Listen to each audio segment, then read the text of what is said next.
Gold trusted gold buyers మీరు తాకట్టు పెట్టిన బంగారాన్ని విడిపించి ఈ రోజు ఉన్న మార్కెట్ ధరకు కొనబడను.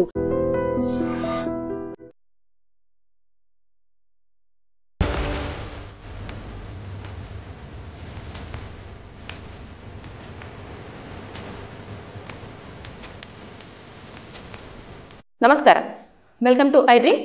నేను మీ సంగీత. మార్చురీలో ఉన్న మహిళా శవంపై ఒక ప్రబుద్ధుడు లైంగికంగా అఘాయిత్యానికి పాల్పడడం జరిగింది.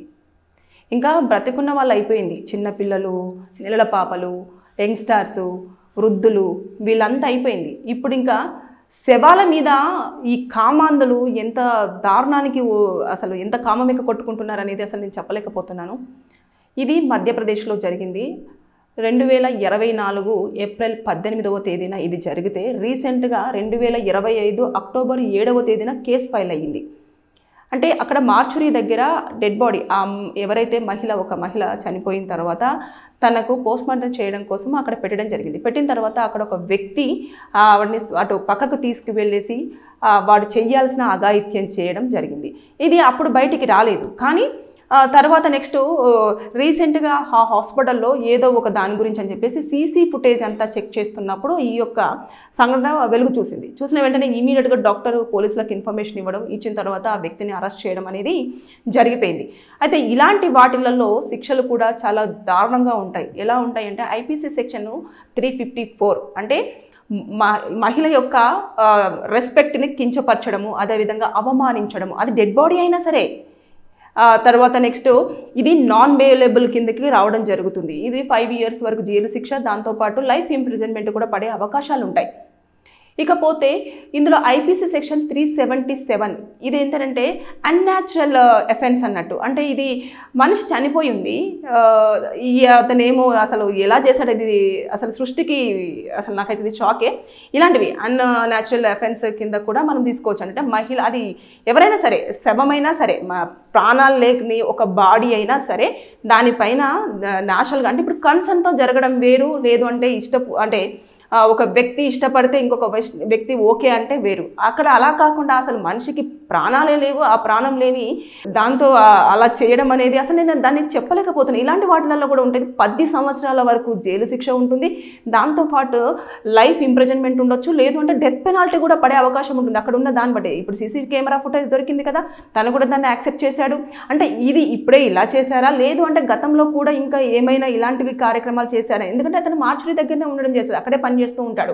అంటే ఇలాంటివన్నీ గతంలో కూడా చేయడం జరిగిందా అనేది ఇప్పుడు పోలీసులంతా కూడా ఎంక్వైరీ చేస్తారు. చేసిన తర్వాత ఇంకా ఎలాంటి కేసులు కూడా అప్లికేబుల్ అయ్యే అవకాశం ఉంటుంది అని చెప్పేసి చూసిన తర్వాత అప్పుడు సెక్షన్స్ అన్ని పెట్టేసి కోర్టులో ప్రొడ్యూస్ చేసేస్తారు, శిక్ష అనేది అప్లికేబుల్. కానీ ఇక్కడ చూసుకుంటే ఎవరికి ఎక్కడ రక్షణ అనేది ఉంటుంది అనేది మీరు ఒకసారి ఇంత అన్యాచురల్గా ఎలా చేశాడు అనేది ఒక షాకింగ్ విషయం. అక్కడ ఉన్న వాళ్ళందరూ కూడా అవక్కయ్యారు. ఒక ప్రాణం లేని బాడీ తోటి అతను చేసిన విధానం చూసిన తర్వాత మళ్ళీ ఏం తెలియనట్టు తీసుకొచ్చేసి మళ్ళీ ఆ స్ట్రక్చర్ మీద ఉన్న బాడీని అలా పెట్టేసి వెళ్ళిపోయాడు. నీట్గా వచ్చారు. ఇంకా డాక్టర్స్ కూడా ఆ పోస్ట్మార్టం చేస్తున్నప్పుడు దాన్ని ఐడెంటిఫై చేసి అరే ఇదేదో జరిగింది అని చెప్పేసి అనుకున్నారు. కానీ సర్లే ముందుగానే జరిగిందా లేకపోతే ఏంటని చెప్పేసి వాళ్ళ పని వాళ్ళు చేసేసుకున్నారు. కానీ అది అక్టోబర్ 7న కేసు ఫైల్ అయ్యింది అంటే వాడు ఎంత తెలివిగా ఉన్నాడో ఒకసారి ఆలోచించండి. అక్కడే పని చేస్తున్నాడు కాబట్టి ఇంకా ఇలాంటివన్నీ ఎప్పటి నుంచో చేస్తున్నాడో ఏంటో అనేది కూడా మొత్తం ఇప్పుడు దర్యాప్తులో ఎంక్వైరీలో మొత్తం కూడా తెలిసి వాడికి పనిష్మెంట్ అయితే పడుతుంది. ఎందుకంటే పోలీసులు అదుపులోనే ఉండడం జరిగింది.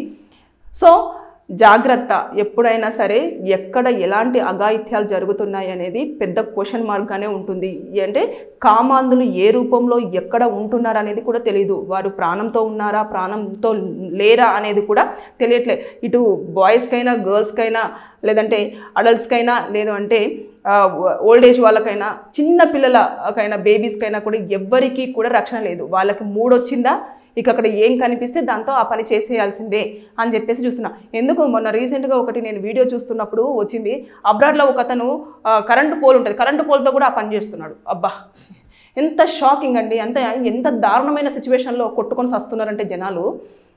కొంతమంది అంతా ఆపుకోలేకపోతే మరి దానికి వేరే సొల్యూషన్స్ ఉన్నాయి కదా, దాన్ని చూసుకోవచ్చు కదా. అలా కాకుండా విచ్చలవిడిగా క్యారెక్టర్స్ని ఇలా చేసుకుంటూ డిజిటల్ మీడియా చాలా ఫాస్ట్ అయిపోయింది. ఎక్కడ ఎవరు క్యాప్చర్ చేస్తున్నారో తెలియదు, క్యాప్చర్ చేసి దాన్ని ఎక్కడ పెడతారో తెలియదు. అనవసరంగా మీ మొహాలు కూడా కనిపిస్తూ ఉంటాయి, పరువు పోతుంది. మీరు డిఫమేషన్ కేసు వేసుకుందామంటే కుదరదు ఇలాంటి కేసులలో. ఎందుకంటే అక్కడ జరుగుతున్న ఎఫెన్స్ ఏంటో చూస్తారు. చూసిన తర్వాత అప్పుడు పనిష్మెంట్ ఉంటుందా లేదా అన్నది ఉంటుంది.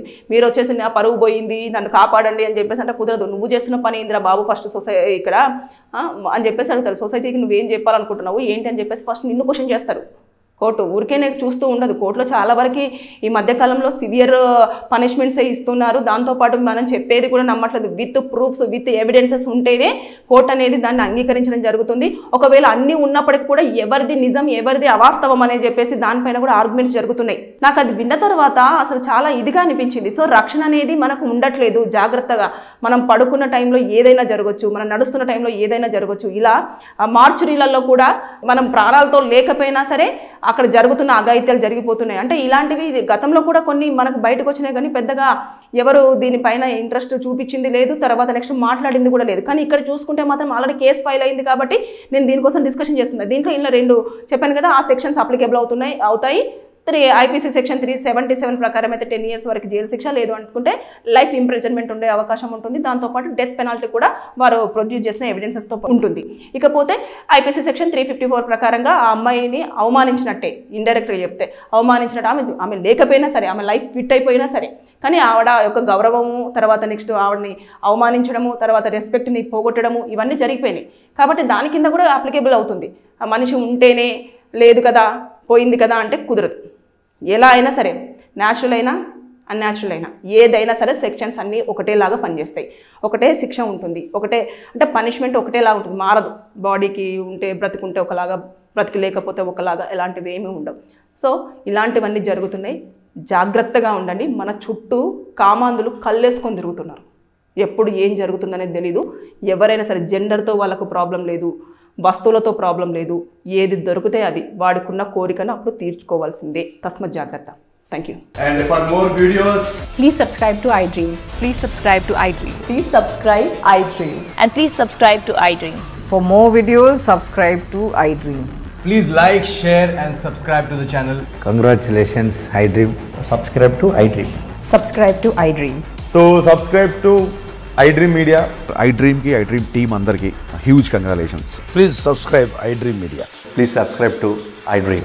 Subscribe iDream. Please subscribe to iDream. iDream అంటే నా కళల ఛానల్ను సబ్స్క్రైబ్ చేసుకున్న నోరు తిరుగుతలేదు, మీరైతే గంట గుర్తు కొట్టండి. For more such videos, please subscribe to iDream. Subscribe to iDream. Please subscribe to iDream. Please subscribe iDream Media. Please do subscribe to iDream. Please subscribe to iDream Media. For best entertainment and information, please subscribe iDream. And don't forget to subscribe to iDream.